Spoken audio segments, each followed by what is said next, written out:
Dalra, yeah, your parachute may or may not open. Yes. Thank you.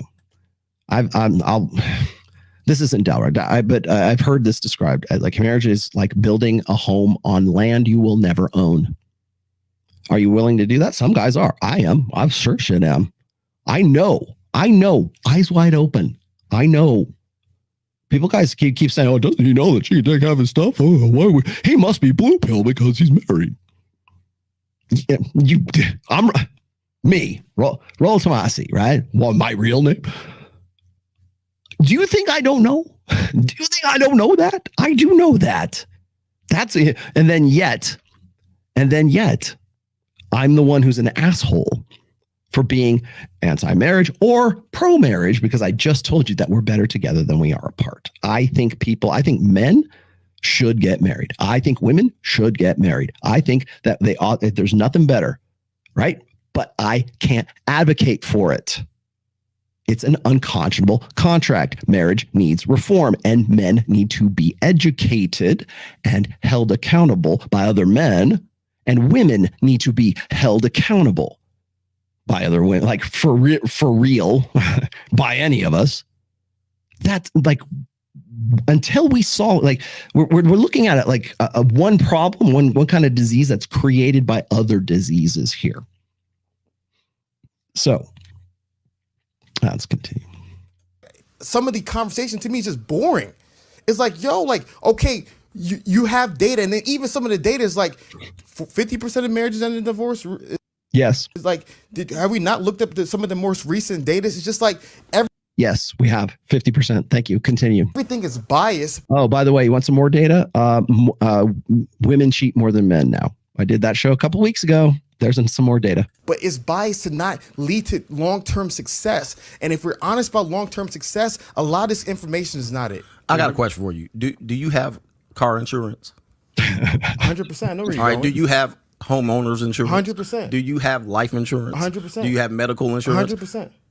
Did you? When he was doing this, I knew exactly where he was going, and I knew that Hafiz had no idea where he was going, and that's why I'm like, it's like watching a train or like a car crash that's about to happen. You get tired of your insurance agent talking about the possibilities of you losing your life and being rewarded. Hold on for a second. I know, but don't be a but person. Here's the deal. Here's the deal. You have insurances, although it's a very uncomfortable situation, and life insurance people who sell it tend to be scumbags. They tend to be looked at as scumbags. Like, I don't want to have this conversation. Okay, wait. I have to stop.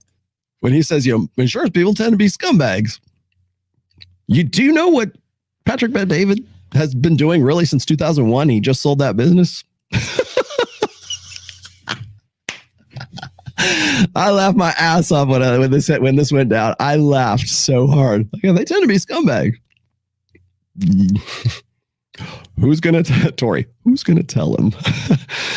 Adam is also an insurance salesman. About me dying, but you surely will die. So you better have the conversation. The reality is, yes, it's a very tough conversation. I have to spend a lot of time talking about it. It's very difficult. However, there needs to be some insurance, and there's no insurance, and so we must talk about it. Well, I don't want to put words in Hafiz's mouth. I'm gonna let you answer this, but here's how I'm interpreting this. And believe me, I've made millions of dollars in the insurance world. All right, so I'm good. We love insurance I'm good on over that. here. Yeah, ironically, I don't even sell insurance. I buy insurance off of people because they're sick of paying for their insurance. That's another conversation. Because many times, however, they don't get anything from the insurance that they pay, right? But I don't want to put you out of business. I love insurance over here. Life's good. You're not going to change it. Exactly. But here's my point, and this is kind of Hafiz's point, is you're talking about you're going to die, you're getting in a car accident, your house is going to flood, you're going to flood. And he's like, stop talking about the negative shit. What Hafiz is saying, and I'll let you kind of go from here, is, well, let's talk about what happens if that doesn't happen. Let's hear some positive stories. Let's hear about the lovely home we're going to build, the amazing car we're going to drive in, the fact that my house isn't going to get blown away in a hurricane.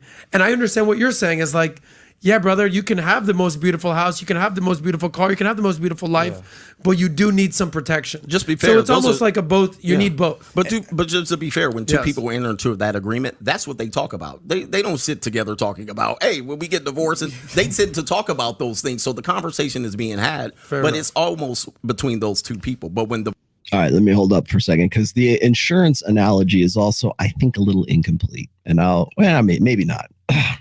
What you're looking at is you're looking at two extremes. So I think I don't actually think CGA is all that extreme, but to the layperson, if you didn't know anything about the red pill, if you didn't know anything about this stuff, if you're kind of like the religious guy, you're probably going to slide over to the Hafiz side of things because he's very, praise the Lord. Let me tell you how we're going to make it work. I said this in the religion chapter, or excuse me, the marriage chapter of my book, Religion, that it's like conviction is like, death or glory, right? The Lord said, well, hey, here's the unconscionable contract that has become marriage since the sexual revolution. You could lose half your stuff. You're going to lose. Your kids are never yours. Marriage is like building a house on land you'll never own. You're entering into an unconscionable contract. Blah blah blah. You could like CGA. God bless you, man. You can go and rattle off all of the reasons and all of the very practical, factual reasons that nobody can really debate, statistical reasons that nobody can really like have a counter argument to. And you know what? People on Hafiz's side of the board is going to say, God said God said. Take that risk, jump off that cliff, go preach against Nineveh. like that's what the Lord said. And I'm going to do it anyways, right? Death or glory. It's an act of faith. It's a confirmation of faith by going out and saying, well, this is what we believe and this is what we're going to do, hell or high water, death or glory. Then you got CGA on the opposite side, and I'm not saying he's 100% on this opposite side, but then you got him who is an atheist. He makes that known in this interview, and he's like, "Here's the stats. Hope is not a strategy, and here is, here's what you ought to do according to the fact that it's an unconscionable contract, and why would you ever do something like this? And God forbid you'd ever get remarried to a single mother, right?" So and he's not wrong. Factually, he's not wrong. Religiously, emotionally, Hafiz doesn't think he's wrong as far as like, his feelings about it. The Lord said I'm supposed to get married. Allah said I should go and marry 3 women. Yahweh, Jehovah, Odin said I should go get married. Odin, the All-Father says I should get married. Yes, it's good to have a woman to keep your bed warm. Sorry, I got Drew Bay in my head.